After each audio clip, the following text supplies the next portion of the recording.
If you upload it, they will come. Hey, what's up, guys? Your boy Rodney383, Anime Real Talk TV. Today, got DPZ. Hey, guys, what's up? And we're going to talk about Thor, The Dark World trailer. And, the trailer just came out. We're just going to dig in a little bit and see what our thoughts are about it. Now, let's go on to the monologue that opens up with Odin. He essentially says, a lot of people believe that in the beginning it was nothing, but it was darkness. You know what I'm saying? So, can you expand on what he was alluding to? Obviously, it had something to do with the elves themselves. Are they like an ancient since, the creation of Earth? I don't know. Like, what's going on with that? Yes, he was more or less referring to the Dark Elves. They are a very primordial race. I mean, in some of the comics, it's kind of described that the Dark Elves are even older than the Asgardians. But the other race, the other creature that he could be referring to, and this is for people who really know Thor comics, that there was a great darkness that ruled over the universe before it was born, and that was the fire demon called Surtur. Cool. So, I would imagine that eventually they're going to get to that point in this movie, or at least build up to that. So, that's pretty cool. Now, let's move on to, you got Jane Foster in here. It's a little more, and I gotta say that on the whole, I thought that those were the most uninteresting parts of the Thor 1 movie. Like, I didn't really, I understand she has to be there, you need an Earth love interest or whatever case, but, we'll see what goes on. But it looks like, he brings her to Asgard, which is, wow, what a shocker, to be chasing a rainbow bridge and the Bifrost signals on your little, weather pattern software, whatever. And he's like, well, I'll just bring you up there. Like, yeah, let's go. So, thought that was pretty cool. Yeah. What do you think about that? That was that's going to be a very interesting plot line between, because it's obviously going to focus on Thor, trying to be with Jane.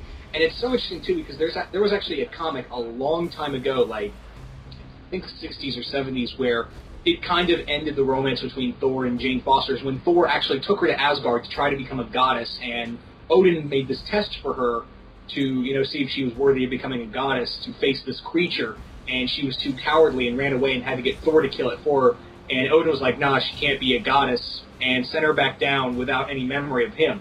So I'm wondering if they're going to pull from that little story arc, or from that classic line, or they're just going to go in a different direction, because that's what, when she went to Asgard, I'm like, that's what I feel like the story's going to be.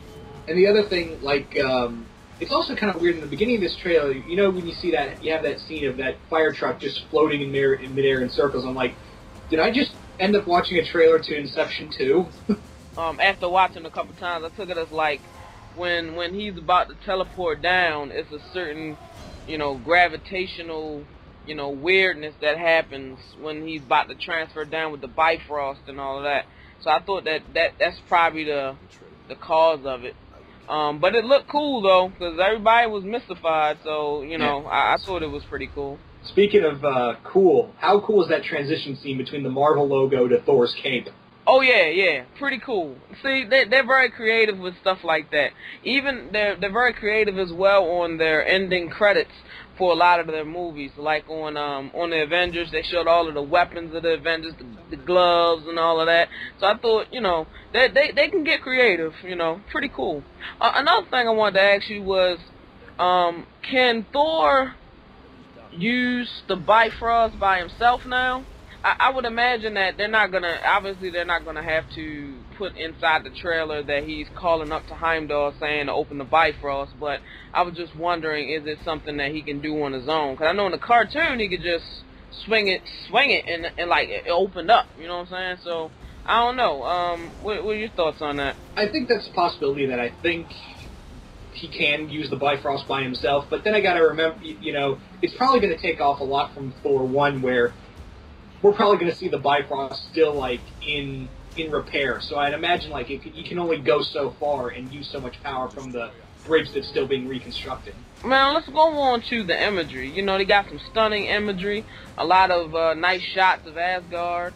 Now, as a lot of people have already brought up, the director is now is he did episodes of Game of Thrones, so he has a background in you know, medieval, you know, types of settings and whatnot, and he has a, you know, a sensibility about him that will lend itself to a Thor film. And so a lot of people assume that it's going to be more Game of Thrones like.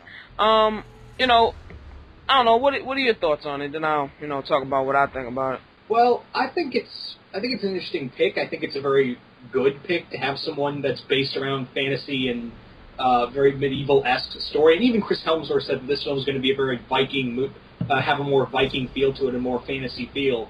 And, you know, Game of Thrones, as we all know, it's known for big story as well as, you know, fantasy. And I'm looking at the list of episodes he's directed. He did the episodes he did for Game of Thrones were Baelor, Fire and Blood, The North Remembers, The Nightlands, The Prince of Winterfell, and Valar Morghulis. Valar Morghulis. Yeah, I like that. Yeah. Yeah, so obviously some of his experience on Game of Thrones may brush off, but through the trailer, me personally, I didn't really see anything in the trailer that said, oh, it's going to be like Game of Thrones. A lot of gold, a lot of sweeping landscapes, a lot of sharp, you know, buildings that have a particular shape. So I don't know how untraditional that he's going to go with it, but I thought that in the first film, it was very traditional. If you look at a old comic of how they drew Asgard and the way the shape of the buildings and stuff, you can see that they tried to replicate it fairly, you know, accurately. I really doubt they're going to make frickin' Asgard into King's Landing. That's the thing. And who knows? Maybe they'll go for a more... we don't know, because this trailer in and of itself is only like a minute and a half long. When we get a second trailer, probably later on this summer, there'll probably be a lot more to see in the landscape, so maybe we'll get to see more of that feel. Okay. Now, let's move on to the villain. Now, you can give us a little crash course in this villain. You know, tell us a little about him. I don't know anything about him, so tell us, you know, why is he so badass? The villain in this story is known as Malekith the Accursed. He is the lord and leader of the Dark Elves. He is a powerful sorcerer. I mean, this guy rivals Loki in terms of sorcery. He is very cunning, he's very powerful, and his main weapon was that he used the Casket of Ancient Wonders, which we kind of saw in we pretty much saw in the first film, so I wonder if they're going to play into that. The actor, by the way, is who will be playing Malekith in this film is an actor named Christopher Eccleston, who most of you guys would know as the actor who played the ninth incarnation of the Doctor in Doctor Who in Series 1 of the 2005 series, as well as Destro in the first G.I. Joe movie. Side note, did you like him in Doctor Who? I know you're a fan. Did you like him? He really, when I was starting to watch the series, he does a fantastic job. I mean, he wasn't a Doctor Who fan, he wasn't big on the whole Doctor Who TV show himself, but he really worked with what he had, and he managed to give the show life up until today. So if he had not been who he was, I think the show would have been canceled. So yeah, I think he's a very good actor to play the Doctor. Okay, so he ain't no slouch. He ain't no slouch on his job. He ain't slouching. We see what looks like Jane possibly being sacrificed or ripped apart. I got a little feeling from X-Men 3 when Phoenix lifted up Professor X and just disintegrated him. I got that feeling from it, but of course trailers do lie. You got Thor dropping to his knees, so you know that's what they want us to think. So we'll see what actually happens. But what do you think? Natalie Portman is a good actress, but I would be okay with them either getting rid of Natalie Portman or killing off her character. But having said that, not on the grounds I think her character's terrible. It's just that they kind of just shoehorned the relationship between her and Thor in the first movie, and it just kind of didn't work for me. But however, maybe they'll branch out more within this film, and it's also that we can see more of the other major female character in Thor's life, Lady Sif, branch out.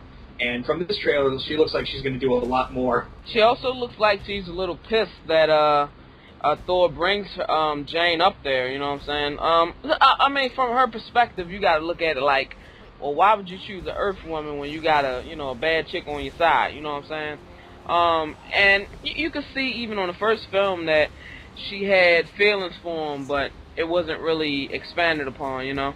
But it seems like this movie may explore that a little bit more. It may get to like the next Marvel movie that Thor is in or something to really, you know, get up to that point, because if you kill Jane Foster, he's gonna be, you know, depressed and shit. And is she really gonna swoop in and just make it all better? And you know, so I don't know. You got to give things time, but I definitely think that their relationship, Lady Sif and Thor, would be much more entertaining to watch than Jane Foster and him. So yeah, okay for Kurt being killed off. Yeah. I think it's about that time.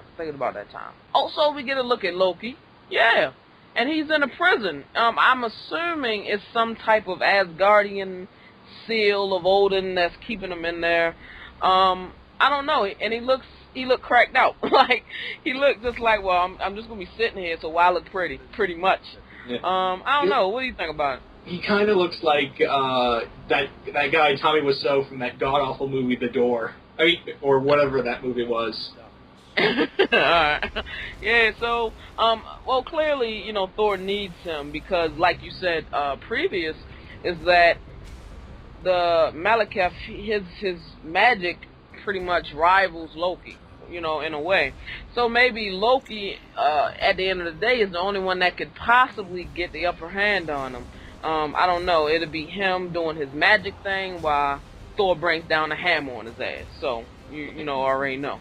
And the other major villain that they kind of hinted at throughout little tidbits throughout the movie, and also the pre-production, is this other major dark elf called Curse, who's probably going to be the big physical enemy for Thor. Basically, his armor, the armor that Curse wears, allows him, you know, to it's kind of like kryptonite to Thor's hammer. Oh, cool. Okay. So, yeah, we definitely could use some more heavy hitters. And with all of the realms that they basically went into detail of telling you, you know, the realms in the first film, but not really so much about them. We know that, you know, there are realms with dwarves that make special weapons and big ogres that are like Hulk. And, you know, like maybe we'll get some crossover realm action, you know, just fighting each other and stuff. I don't know. Hopefully, they can bring all of that in. And I think that it'll just be just so epic, man. Just, I don't know, ridiculous. But, I mean, that's about all I gotta say. You got anything else to add? I'm really hyped for this movie. This is one of the movies I was just really excited for. I mean, an actor from Doctor Who, a movie that's based around a very popular run in Thor comics, as well as a director from one of my favorite TV shows. And top that off, you know, you got a very good ensemble cast. This is one movie I've just been waiting to see all year round, and also it just makes me wonder: are we going to see any other characters? Are they going to withhold? Are they going to bring in that character I talked about earlier, Surtur, or build him up for a third movie villain? Are we going to see other Asgardians that they haven't talked about yet, like another Asgardian that's very important to Thor's mythos, Balder, and like other characters like the Enchantress and the Executioner? I don't know. Okay, cool. But you know what? Just to on a side note, why don't you tell the viewers which comics they should read if they want to get familiar with the Dark Elf storyline? What should they start with? The big one is definitely the Walt Simonson run. That's all collected in one big tome. That's where they get the most branching out. And I'm pretty sure Marvel's going to pimp them out even more when it gets closer to the movie. Okay, very cool. Alright, man, so this is Rodney 383. Holla at your boy. And this is Deadpoolzilla. And we'll see you guys next time. Peace.